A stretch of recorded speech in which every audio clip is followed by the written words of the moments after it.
My name is Justin, and I'm a songwriter. I haven't always been a songwriter, but music's always been a huge part of my life. I remember growing up, I'd find old records of Kenny Rogers and Lionel Richie, and I would play them on repeat till the needle would wear out. I would sit in the same chair and close my eyes, and I swear I could feel the lyrics and the melodies just moving under my skin.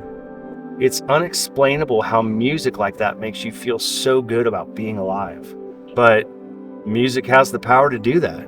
Songwriting was really just a hobby back then. Our church would put on these writing camps and I'd always be part of them, but if you would ask me if I was a songwriter, I would say unsuccessfully. I just thought I was an average writer. Things took a turn when me and my wife went to Dallas to adopt a baby, and the mom changed her mind as we were leaving the hospital. Instead of being back in Denver with a newborn, our friends got us an Airbnb in Puerto Vallarta for the whole summer. We hopped on a plane and I just started staring at the ocean for months. I took a break from writing Christian music and I just started writing pop music every day, and that led to writing country music.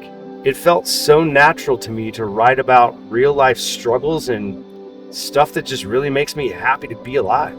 I started to get an itch, and I woke up one morning and I looked at my wife Autumn and said, "What if I went to Nashville for a month just to see what would happen?"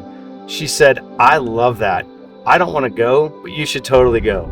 I packed up my Jeep the next day and drove halfway across the country.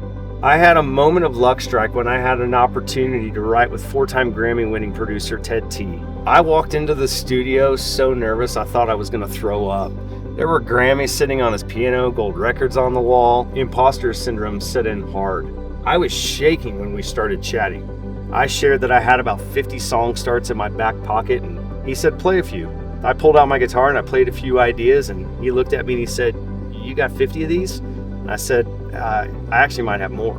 He had this funny look on his face and said, "You might be sitting on some hits." Heck, I don't know what I don't know. I'm just a random guy from Denver writing songs on an island.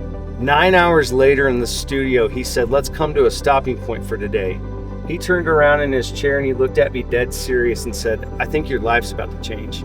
He said, "Let's record an entire catalog of your country songs and start pitching them." I was shocked. I said, "Man, if you're being serious, I'll come out here every month." I started using all my vacation days every month to travel to Nashville, and that's where it all started. 'Cause you got my heart beating like a bronco at its first rodeo. In my